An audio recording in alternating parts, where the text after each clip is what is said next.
the creator of Speechless, Scott Silveri. I mean, yeah. What about Scott?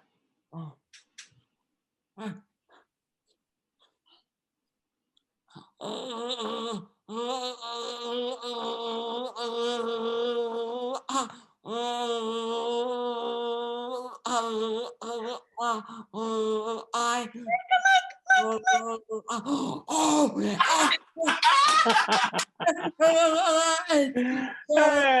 I've missed those thumbs up. So good to see you. It's so good to see you, buddy. How are you?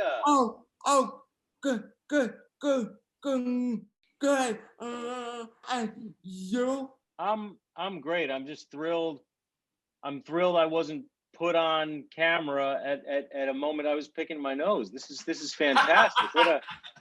We're off to a great start. This is the best Zoom I've been part of. It's so good to see. And look at you, you handsome devil. You I know, right? I was hoping that you would have gone to hell. You have a beard out to here and stuff. This isn't how a man should look in COVID. You look fantastic. It's good to see you, Kelsey. How are you, sweetheart? Good to see you. I'm doing well. How are you? Everything's great. Everything's great. We're all healthy and well, and no complaints. A little cooped up, but nothing compared to what a lot of people are going through. So I cannot complain. We're doing very well. We got the family together. Everything's good. Hi, David. How are you, sir? Good. How are you? I mean, thank you so much for coming. Thank you for having me. This is the easiest engagement I've ever had.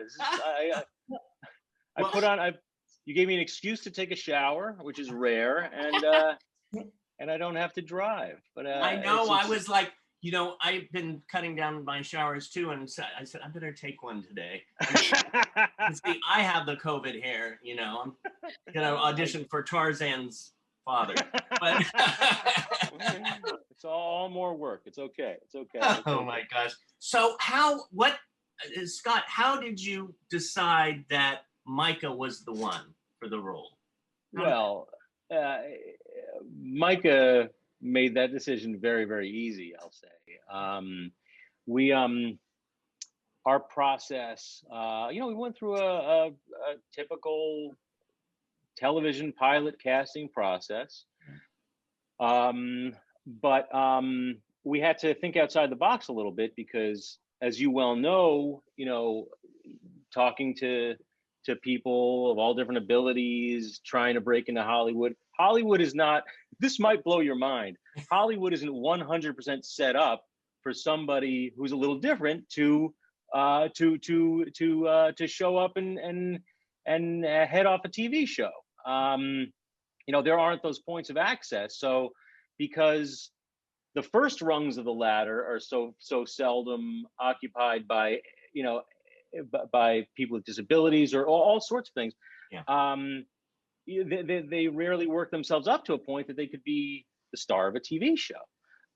So we went, we were having auditions, reading people all over for the part that ultimately was Micah's and for all the parts. But we knew that we would have to perhaps cast a somewhat wider net for the role of JJ. And that was, so we had a lot of people go on tape all over the country. We didn't want to limit ourselves to Los Angeles, and we were doing it off season, so we didn't want to limit ourselves to the normal, pilot season schedule. So we opened up. We had a casting agent, a casting director, and Susie Farris, who's fantastic, who fielded a lot of tapes from all over the country, and it wasn't easy. I won't lie. It was a very demanding part, as Micah can attest. We asked a lot of him, in ability to play, play the heart, to play the comedy, to have it feel real, to have it feel legit. I mean, that's a lot to ask of anybody. And then on top of it, he didn't have the benefit of words. He had to communicate a lot, but didn't have the benefit of speech in the show. And as you know, a lot of acting is saying stuff. So it's like, how are you going to communicate all of what this rich and layered character has to communicate without the benefit of words. And it was a tough, it was a long list of needs. Yeah. And you know, we knew we had our work cut out for us. We came close, saw a lot of good, talented people that you normally wouldn't see in the process of casting a pilot, which was wonderful. But then one day, my casting director, Susie, called me and said, "Okay, I found him. This is it. There's no question. I'm going to send this to you. If you disagree, good luck. We're done. But you will be continuing to search with a different casting director." So, and Susie is so good about, I've worked with her for years, and she's so good about the soft sell. So normally she'd say, like, I don't know, this guy's coming in third, you know, whatever. I've seen him before. And then it turns out that's the one she's really invested in. But she because she knows I'm an egomaniac, it has to seem like it's my idea and stuff. So with this one, she's like, no, this is it, take it. And I popped it in, and I felt exactly as she did. You know, it was just, oh, this is everything we're looking for and more. And I mean, to that point, to be totally honest, because there were very few examples of someone like Micah in a lead role in a show, I didn't take it as a given that we'd be able to cast it. Right. Well, I've been part of other projects that, you know, you just can't find the guy, can't find the gal, and okay, but it seemed worth trying for. And he is the young man who made it possible to do this show that I really loved and enjoyed and remain very proud of. Well, what's so amazing too is how you went after it. You and your casting director and your crew went after trying to find the right person, and then of course came across this. You know, you see the face, and through the face comes all that. Right. Yeah, you don't have to be a genius to fall in love with Micah at first sight. Some people make it tougher. He did make that easy. But yes, to the credit of the team behind the show, I mean, I went in saying, like, this is not going to be a conversation. We're not going to have somebody pretending. And there were a couple reasons for that. Number one, there's just a practical one.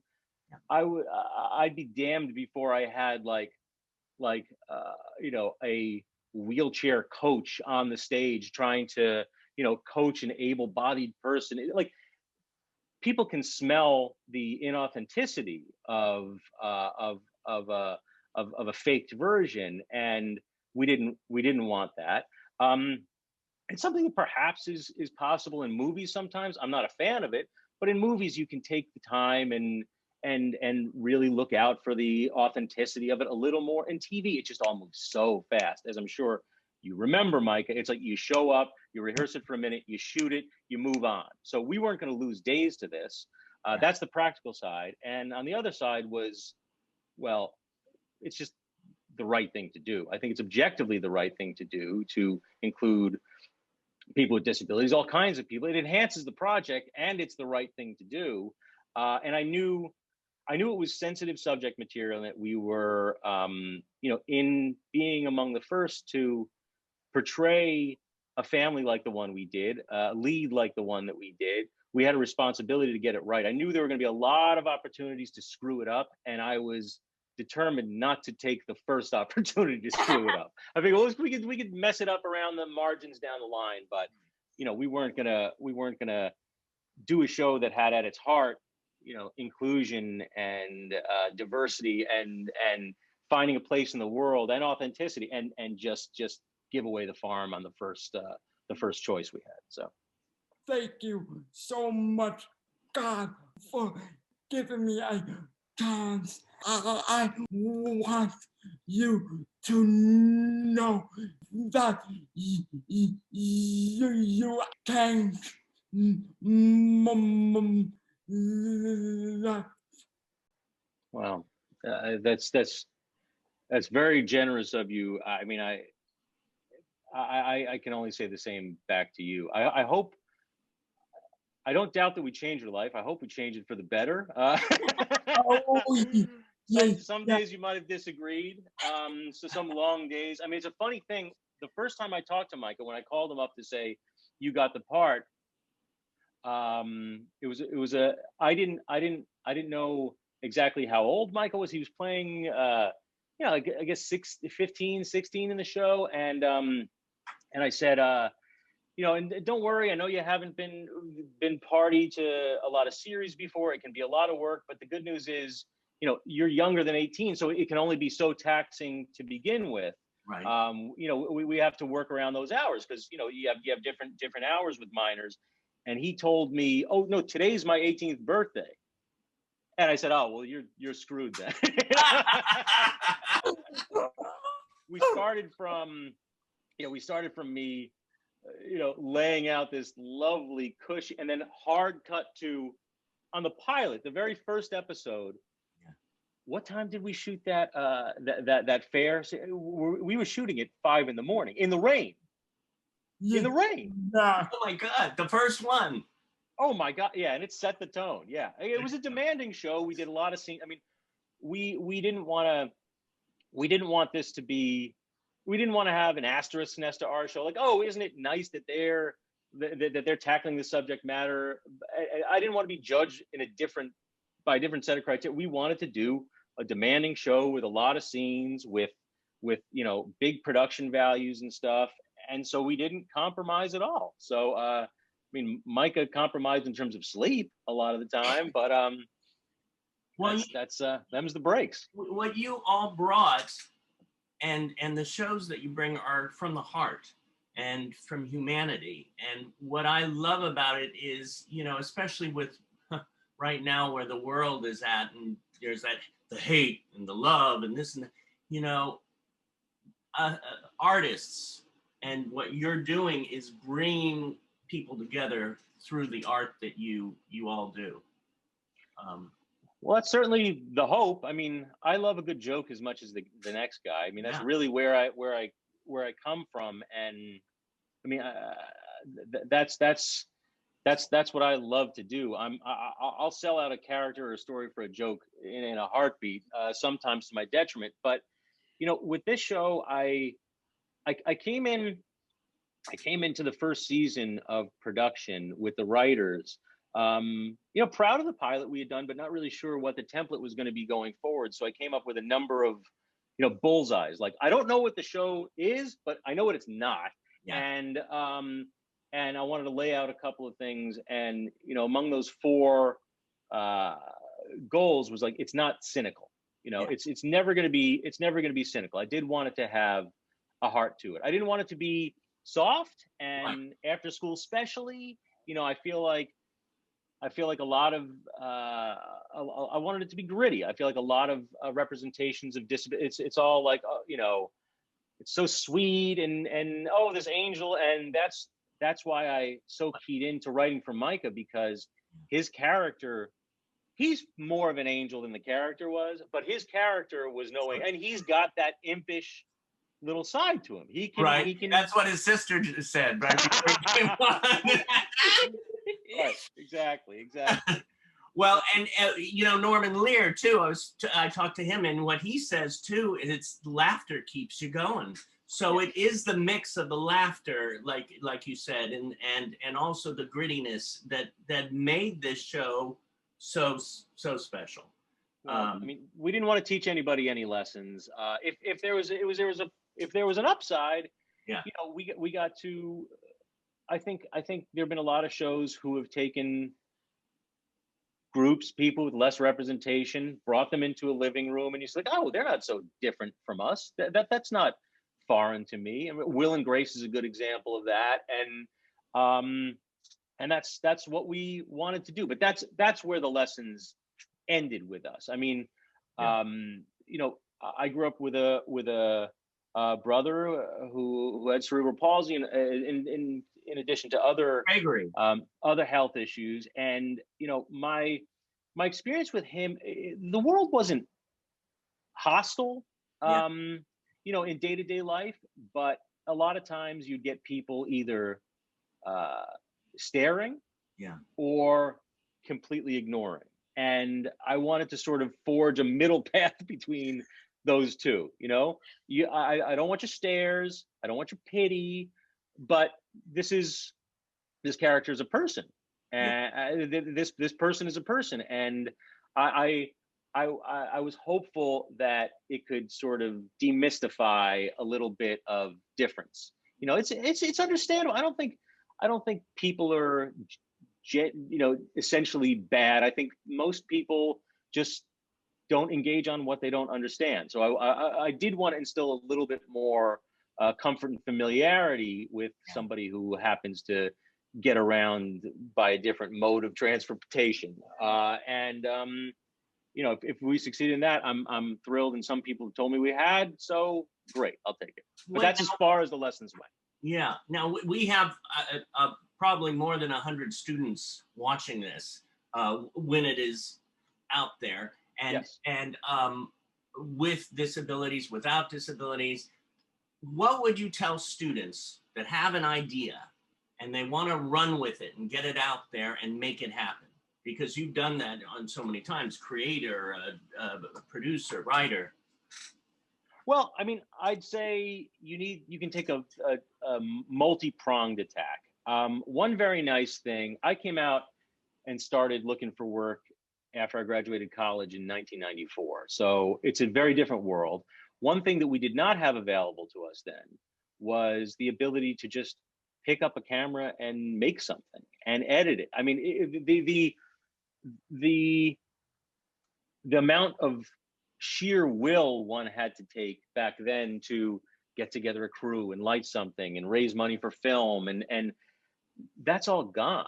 And then to say nothing of editing. I mean, you can edit on a computer. If you have a computer, if you have a phone, you can make something, and it needn't be a finished product. It needn't look beautiful and network ready, but you can make something to represent yourself. And that's something, I envy the kids today for having that possibility. But that's definitely one thing everybody should be doing, and that can be a very pure expression of your own sensibility. On the other hand, the other part is people need to be willing to work within a system that might not be a 100% clear expression of your sensibility. And I went through the proper channels and worked my proper, like there's a right and wrong way to do it, but but I worked my way up through different series, not things that always felt like it was exactly my sensibility, exactly what I would have done, but you need to prove yourself able to work within different systems. And I think you can learn as much from a lousy situation as you can from a good one, often more of what not to do. So I get a little nervous when I hear someone say like, oh, I don't want to try to work on a show. I just want to do my own thing and let somebody come find me, because sometimes they won't. But if you like indulge your sensibility in one arena and then prove that you can work within a system in another, that's a very good thing. In fact, I'm glad I didn't come out of the gate with Speechless. I had been trying to develop shows for, dear God, almost 20 years before I tackled the show, because it was real. I knew it would be a sensitive little dance that I'd have to have some skills before I did it. So and the other thing is, like, no matter what you do, make your own movie, write a spec script, try to work on don't expect to be fully formed when you first start out. Like your first few scripts, your first few shorts, they're probably going to stink, and that's okay. It's a question of learning a craft and finding your voice. So be patient with yourself. Have the humility to say, I don't know it all. But the upside to that is, in time, you continue to work on it, you will know more. You will learn. So don't delude yourself into thinking you know it all out of the gate. But don't kick yourself for not knowing. It's a process, and you learn a lot over the course of a lifetime creatively if you stick with it. I mean, I'm the longer I do this, the longer I write, the more I realize, like, oh, there are a million ways you can tell a story. There are a million. There's no right or wrong to this. There are a lot of different ways you can. So the more I learn, the less I know. And so yeah, it's a combination of. I mean, that's it's a combination of humility and soaring confidence. And that's I do that any day. I'll wake up, I'll write things for a couple of hours and think, boy, I got to clear out some room on my shelf for all the awards I'm going to get for this. And then by 11 o'clock, it's like, I don't know. Yeah, exactly. It's like, well, maybe not this. I look behind me. I have a little shed that we built in my backyard, and I look behind me, and I really don't have a lot of books. I look like the worst MSNBC contributor of all time. Like, because when I see somebody on the news, all I do is look at their books and stuff, and I don't look very smart at all. I swear I am. No, it's let's not look at that. I wish I had that background. This is a question for all of you. What do you want the most at this moment in your life? I want to take acting classes. I want to book another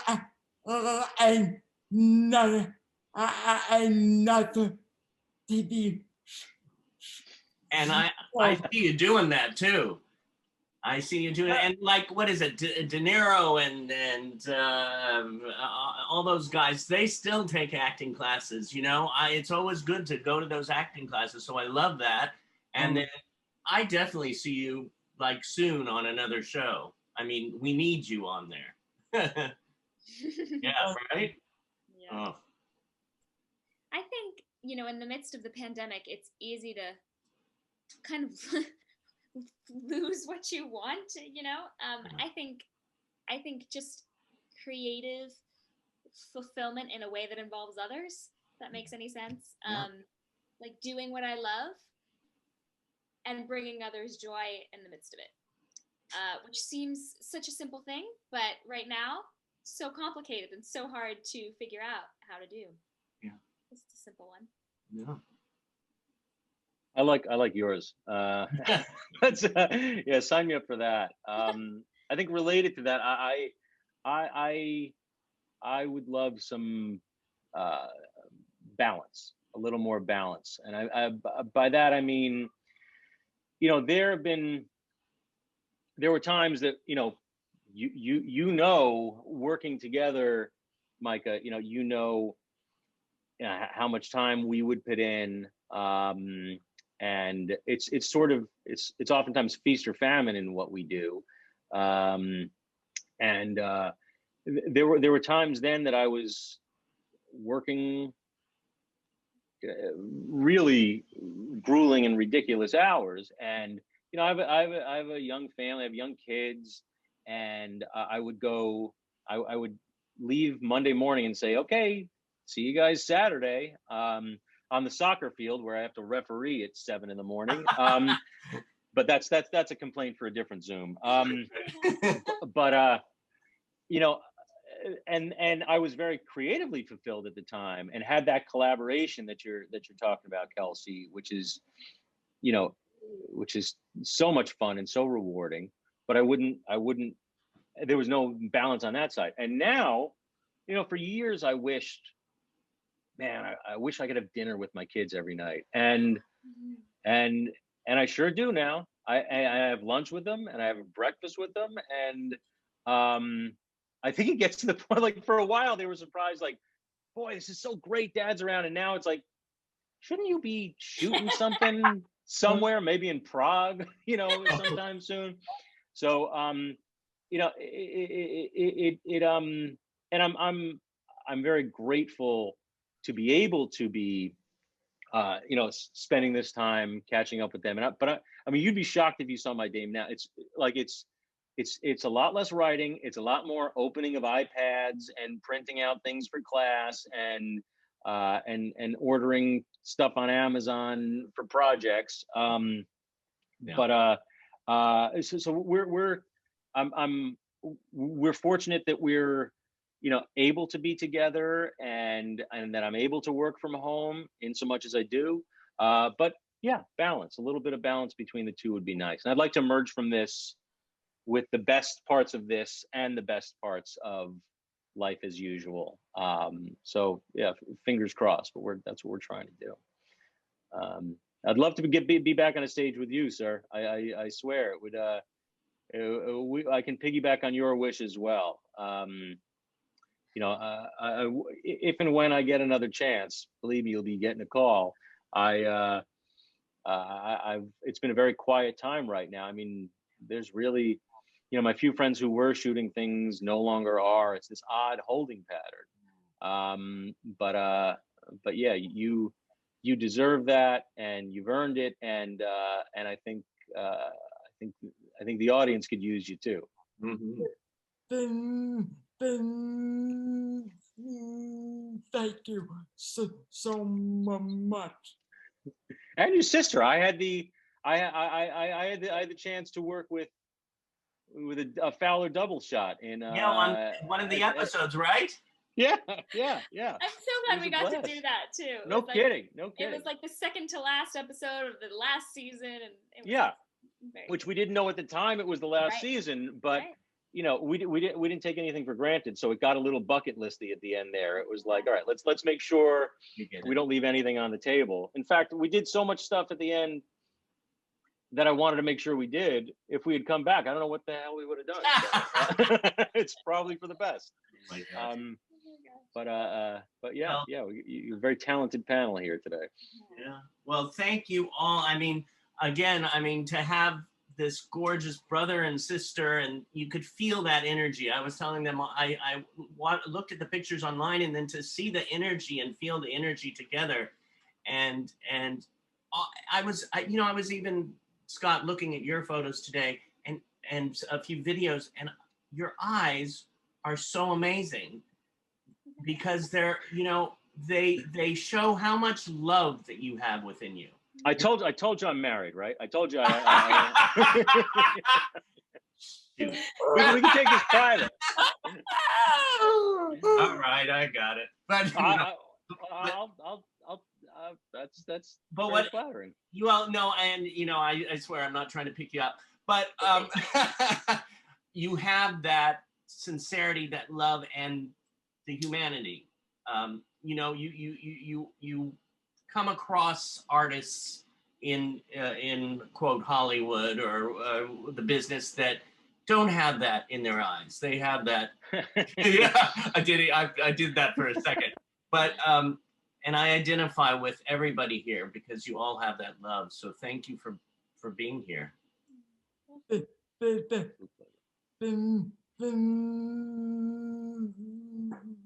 you so much. My pleasure. And I look forward to seeing you all once we get out of quarantine. Amen. Thank you, David. And thank you for that surprise.